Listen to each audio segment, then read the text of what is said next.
Docteur, quels aliments dois-je supprimer pour ne pas grossir? L'essentiel pour parvenir à maigrir et à ne pas recommencer à grossir est de moins manger, mais tout en respectant son mode de vie et ses goûts. Vraiment? On peut manger de tout? Oui, aucun aliment n'est mauvais en soi. Tout dépend des quantités et de la façon dont il est consommé. Il faut privilégier la diversité. C'est tout? Oui. 2 conseils encore. Réduisez l'apport en lipides et en sucre, privilégiez les légumes verts et, en quantité modérée, les féculents et le pain.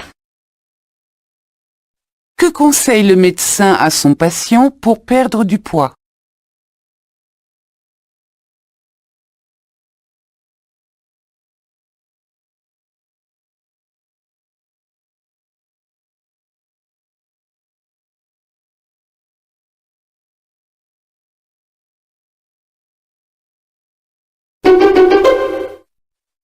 C'est assez étonnant de lire les titres des textes de Nathalie Sarraute, des pièces de théâtre, parce que ce sont toujours des structures de phrases très stéréotypées.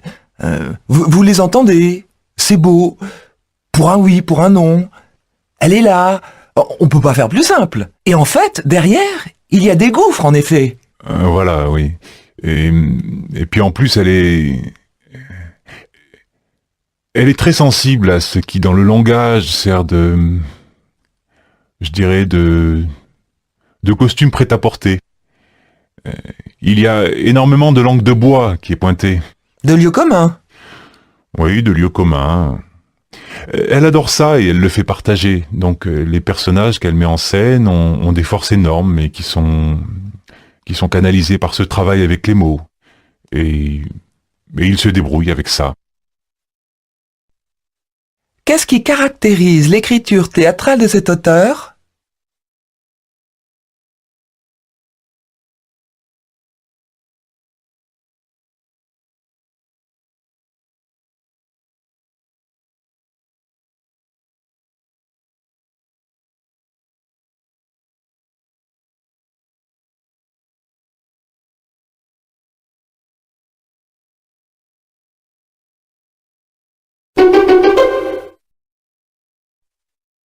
Est-ce que vous pouvez nous décrire votre itinéraire?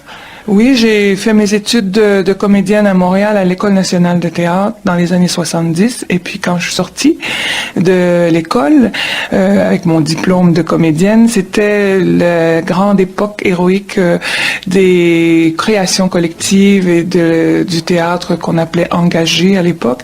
Et moi, j'étais tout à fait dans ce courant-là. J'étais très passionnée par le sens, justement, et par le pourquoi du théâtre. Je me demandais moins comment il fallait le faire, mais surtout pourquoi il fallait le faire et à qui on s'adressait à ce moment-là. C'était une question très importante. À qui s'adresse le théâtre? Et moi, j'ai fait partie de ce grand mouvement qui a voulu aller porter le théâtre aux gens. Quelle était la préoccupation de la comédienne au début de sa carrière?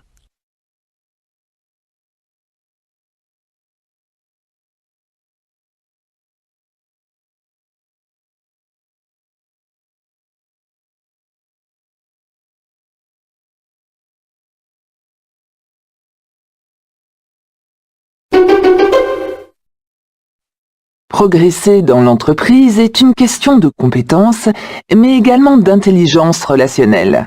Ne soyez pas naïfs. Le monde du travail est un monde de compétition et de rivalité. Une ambiance qui peut toutefois vous stimuler et accroître votre envie de réussir et de progresser.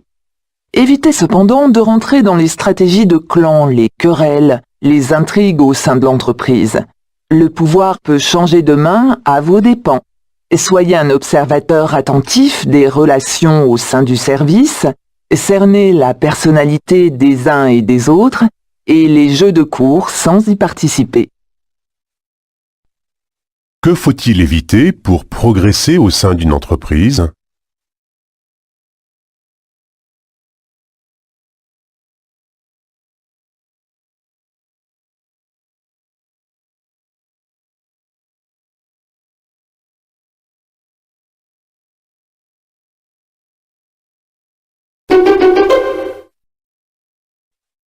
Le souhait de tout le monde aujourd'hui, des producteurs comme des consommateurs, c'est de réduire la distance entre la production elle-même et l'assiette. Ben, c'est exactement ça. Et donc nous avons vu surgir toutes les pratiques que l'on connaît, les modes de distribution relativement rapides. Et donc le premier forum Fodali a voulu être un lieu de rencontre des professionnels pour apprécier les évolutions et les modes de commercialisation et d'achat de nos concitoyens. D'après cet entretien, que souhaite l'ensemble des intéressés ?